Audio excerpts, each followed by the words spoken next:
So if you own a high-end short-term rental, you've probably been told you have two choices, a hands-off property manager or a hands-on co-host.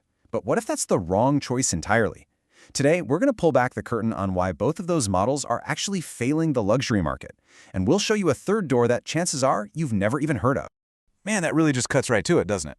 You know, the whole point of owning a beautiful high-end property isn't to buy yourself a second, even more stressful 24/7 job. It's supposed to be about freedom. And yet, for so many owners out there, that freedom is the one thing they just can't seem to find. And that brings us to this huge problem, what I like to call the luxury ownership paradox. See, on one hand, you've invested in this incredible, high-performance asset, something that should be bringing in amazing returns. But on the other hand, to make it all work, it demands this constant hotel-level amount of effort. And that leads straight to burnout. Think about it. You're managing a property that people are paying $500, $1,000, maybe even $2,000 a night for. And yet, what's your reality? You're answering messages about the Wi-Fi password at 11 p.m. You're chasing down cleaners. You're dealing with complaints. There is this massive disconnect between the quality of your property and the quality of your own life. So, to solve this mess, the industry basically shows you two doors. And here's the secret they don't want you to know. They want you to think these are the only two doors. Door number one, the traditional property manager. Door number two, the standard Airbnb co-host. So behind door number one, you've got your traditional property management company. You know these guys. They're the old guard, the established players. And they promise you the dream, right? We'll take care of everything, marketing, money, operations. Just sit back and collect a check. It sounds great, but that set it and forget it dream often comes with some hidden costs. Okay, and then you've got door number two, the Airbnb co-host. Now, this is your more flexible option. It might be a freelancer, maybe even a friend or a neighbor.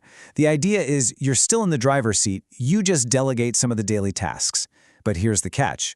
You're still the boss, which means you're still working. All right, let's just break this down side by side. With a property manager, you get the whole shebang. But look at that financial incentive row. It's usually a flat fee. They get paid the same whether you have a killer month or a slow one. So you're hands off. Great. But you've given up all the control. Now flip over to the co-host. Their pay is tied to performance, which is better, but look at your involvement. It's heavy. So you keep control, but you're definitely not getting your time back. It's a classic trade-off, right? Control versus freedom. So I've got to ask, for everybody watching, which one of these paths have you gone down? Drop a comment below and let me know which model you're using right now, or maybe one you've tried and it didn't work out. And here it is. This is the big question nobody seems to be asking. What if both of those doors lead to the wrong place? What if these models were built for the average everyday rental and they were never, ever designed for the unique demands and the incredible potential of a true luxury asset like yours?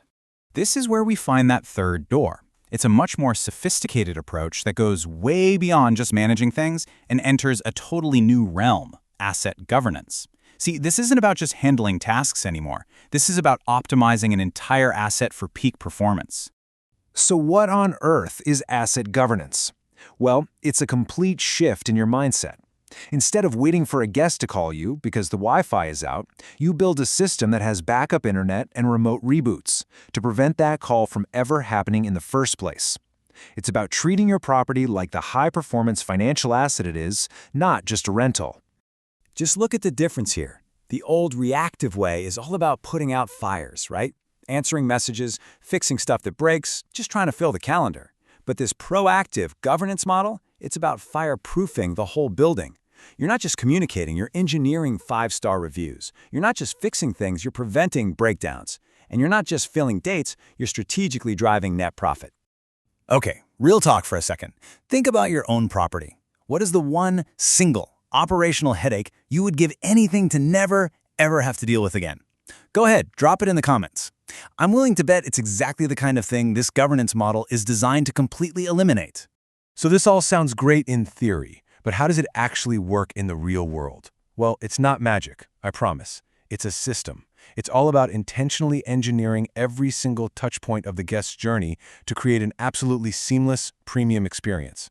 The whole process is basically an engine for creating amazing experiences. And get this, it starts before the guest even arrives, with profiling to understand what they want. Then it moves to a flawless arrival, high-touch concierge service during their stay, and even solving problems before the guest is aware of them. And it all leads to the final step, a systematic way to get those glowing 5-star reviews that fuel your business. Now, this is where it gets really powerful.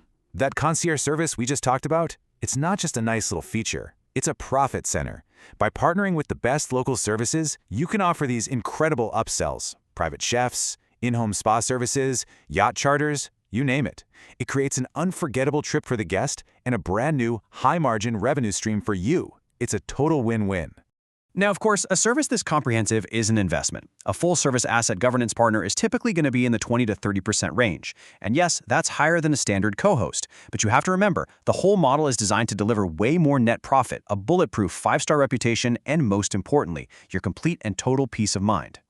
And the financial setup is just smarter. The best in this space use what's called a hybrid performance structure. So it's not just a flat percentage. They'll have a base rate, sure, but they earn a big bonus only when they blow past your revenue targets. This means that their success is completely tied to your bottom line. They're not just a vendor, they're a true financial partner. So as we start to wrap this up, you can see the decision you're facing isn't just about hiring someone. It's about choosing a long-term strategy for your asset. Are you playing for simple operations, basic support, or are you playing for true performance? Let's just boil it all down. A property manager focuses on operations and the outcome is stability. What you get is a vendor. A co-host focuses on tasks and the outcome is support. What you get is a helper. But an asset governor, they focus on performance and the outcome is real, measurable growth. With them, you don't get a vendor or a helper. You get a partner. And that brings us right back to where we started. The ultimate luxury, the truest sign of status, it's not the beautiful property you own. It's the time and freedom you get back, because that asset is running itself perfectly without you. It's having the income without all the stress. So I want to leave you with one last question for the comments. When you look at these 3 models, the old school manager, the standard co-host, and this new asset governor, which one do you really think is the future for the high end of this market? I'd love to hear what you think. And that really leads us to the final and, frankly, the most important question you should be asking yourself. After all this, do you own just another rental property? Or do you own a high-performance asset that deserves a strategy to match? Because how you answer that, well, that's going to change everything.